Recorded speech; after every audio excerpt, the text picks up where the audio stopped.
ये आकाशवाणी गोरखपुर है। अब आप प्रमोद कुमार सिंह से क्षेत्रीय समाचार सुनिए।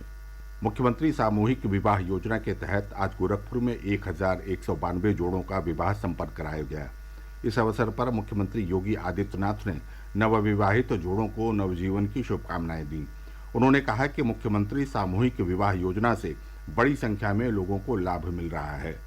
मुख्यमंत्री ने कहा कि वर्ष 2017 में उनकी सरकार ने दहेज रहित विवाह संपन्न कराने के लिए इस योजना की शुरुआत की। श्री योगी ने कहा कि राज्य में अब तक इस योजना के तहत लगभग 2 लाख बेटियों की शादी संपन्न हुई है। 2017 में जब प्रदेश के अंदर भारतीय जनता पार्टी की डबल इंजन की सरकार बनी, तब हम लोगों ने उस समय गरीब कन्याओं की शादी को, बहुत सारी कन्याएं ऐसी थी जिनके परिवार की आर्थिक स्थिति ऐसी नहीं थी कि वे पैसा खर्च करके और दहेज आदि जैसी कुप्रथाओं के खिलाफ लड़ सके।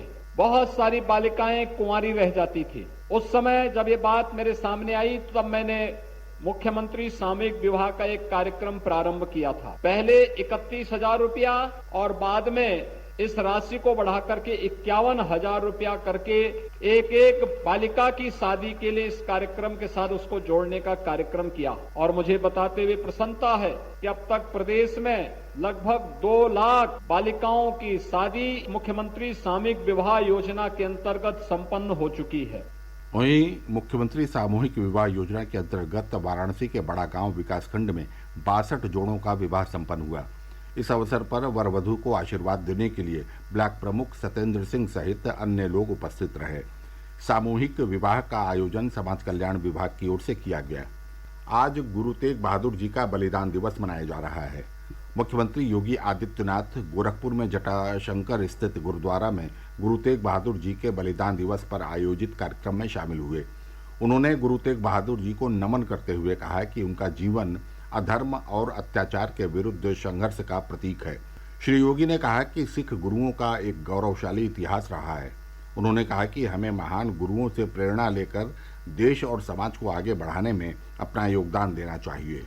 सिख गुरुओं का एक गौरवशाली इतिहास है। गुरु नानक देव जी से लेकर के गुरु गोविंद सिंह जी महाराज तक भक्ति और शक्ति का एक अद्भुत समन्वय, जो प्रत्येक भारतीय के मन में न केवल धर्म और संस्कृति के संरक्षण के प्रति, बल्कि प्रत्येक भारतीय को अपनी मातृभूमि के प्रति भी उतना ही आग्रही बनाता है। गुरु तेग बहादुर जी महाराज ने उस कालखंड में जब देश औरंगजेब के बर्बर अत्याचार से करा रहा था, जबरन धर्मांतरण हो रहे थे, जबरन सनातन धर्म को नष्ट करने के लिए उसके क्रूर अत्याचार चरम पर थे। केवल कश्मीर ही नहीं, पूरा हिंदुस्तान कांप रहा था। तब औरंगजेब की उस क्रूरता और बर्बरता के खिलाफ किसी ने मजबूती के साथ आवाज उठाई थी, तो उस समय की आवाज थी गुरु तेग बहादुर जी की।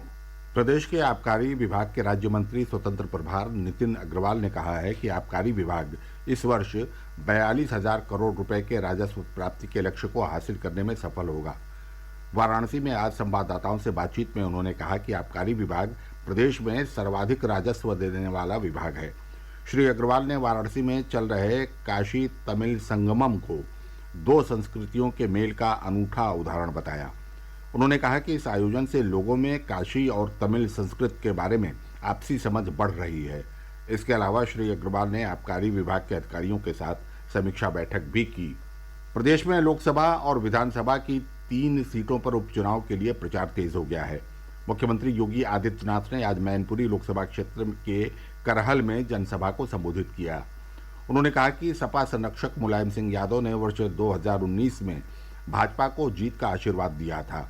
उन्होंने कहा कि उनके आशीर्वाद से भाजपा ने आजमगढ़ और रामपुर के उपचुनाव जीते और अब मैनपुरी लोकसभा उपचुनाव भी जीतेंगे। राष्ट्र आज समाज सुधारक महात्मा ज्योतिबा फुले की पुण्यतिथि पर उन्हें श्रद्धांजलि दे रहा है।